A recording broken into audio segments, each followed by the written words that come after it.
aí, vamos falar de coesão? Sejam bem-vindos a mais um vídeo, a mais uma explicação. E hoje a gente vai falar de um dos assuntos que está ligado com o que a gente já estudou tudo da questão de morfologia, de todas as classificações de palavras, que é a questão da coesão. A coesão, ou a coesão textual, é nada mais nada menos de como que a gente faz com que as palavras se relacionem com outros elementos de uma frase ou de outras frases.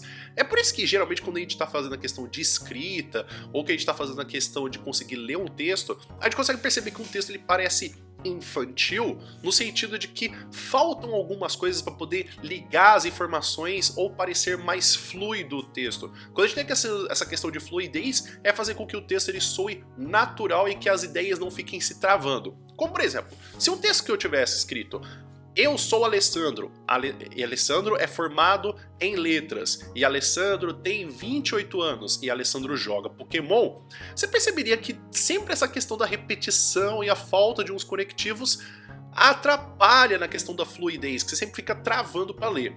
Seria diferente se eu falasse que Alessandro é formado em letras e tem 28 anos. Além disso, Alessandro é professor e joga Pokémon. Você percebe que as frases vão se fluindo com um pouco mais de naturalidade. Então o que a gente vai ver são as possibilidades de coesão textual que temos na língua portuguesa.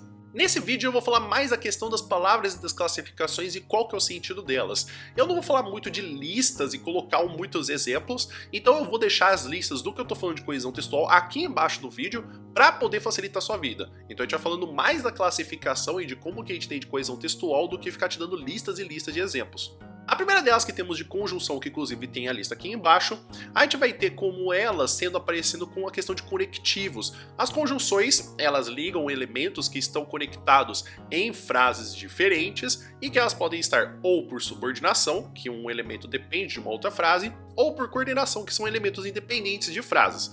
Temos a questão que podemos ter de ideia de adição, alternância, causa, conclusão, condição, comparação, conformidade, consequência, explicação, finalidade, oposição, proporção e tempo. Além disso, temos também termos de transição. São elementos que a gente tem tanto na questão da oralidade, que podemos encontrar também até em outros textos, para poder reforçar um certo tipo de sentimento que estamos quando a gente pronuncia elas. Como por exemplo, nós temos termos de transição que vão dar a ideia de afetividade, afirmação, conclusão, consequência, continuidade, dúvida, ênfase, exclusão, inclusão, oposição e prioridade. Temos também a questão de remissão textual. Isso significa que não só a gente tem o serviço de usar a coesão textual para poder ligar frases que estão uma do lado da outra, mas também de antecipar o que está sendo falado para frente e também de retomar o que foi falado atrás. É muito comum que a gente utilize a questão de pronomes para quando a gente quer retomar essas questões de palavras. A gente já viu a questão de pronomes, como a gente tem a questão de pronome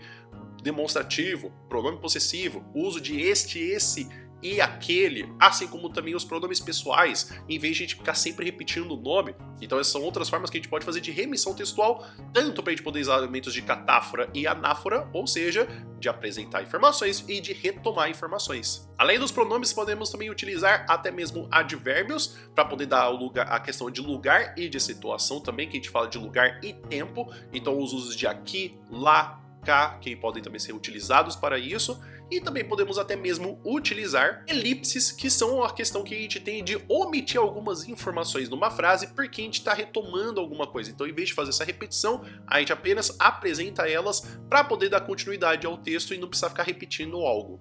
Por fim, para poder dar essa continuidade de coesão, para que não se repitam tanto as palavras, a gente também tem o uso de sinônimos. Então o uso de sinonímia, que pode até ser mesmo por hiperônimos ou hipônimos, que são exemplos muito específicos ou exemplos muito genéricos, pode também ajudar no texto para que a gente dê uma continuidade nas ideias, mas que eu não fique sempre utilizando a mesma palavra. Isso faz com que dê um ar de um texto que ele está mais fluido, sem repetir as mesmas informações, e que a gente possa então ter a mesma ideia sem precisar ficar repetindo.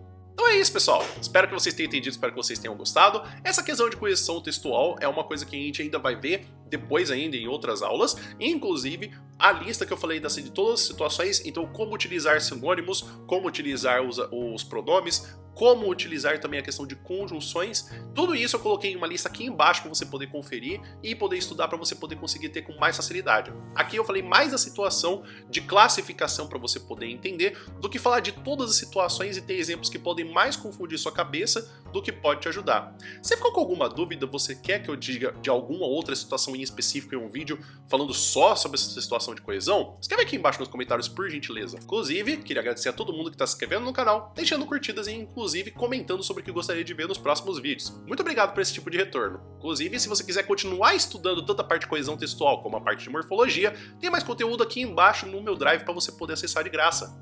E também, se você quiser vir estudar comigo no meu curso de gramática, tem aqui embaixo o curso para você poder vir estudar comigo. A gente vai fazer exercícios, vai entender conceitos de gramática e também que a gente vai poder até mesmo ver exercícios em conjunto de explicação. E caso você veja que não era exatamente aquilo que você estava pensando, em 30 dias que você comprou do curso, você pode pedir o reembolso. O curso está no valor de R$40, o valor total, ele tem o acesso vitalício e não é o preço da mensalidade. Comprou uma vez o curso, você tem ele para sempre. Caso você gostou muito desse conteúdo, ou você goste do meu conteúdo e quer me ajudar financeiramente, você pode me ajudar com 10 centavos pelo Pix, pode ser o obrigadoaler@gmail.com, ou do PicPay do @AlessandroPR. Caso para você faça muita diferença a questão do dinheiro e você não queira me ajudar especificamente dessa forma, se inscrevendo nesse canal e dando um like nesse vídeo já me ajuda demais. O vídeo vai ficando por aqui. Muito obrigado por todo mundo que ficou até aqui, espero que você tenha um bom dia e a gente se vê no próximo vídeo. Até mais!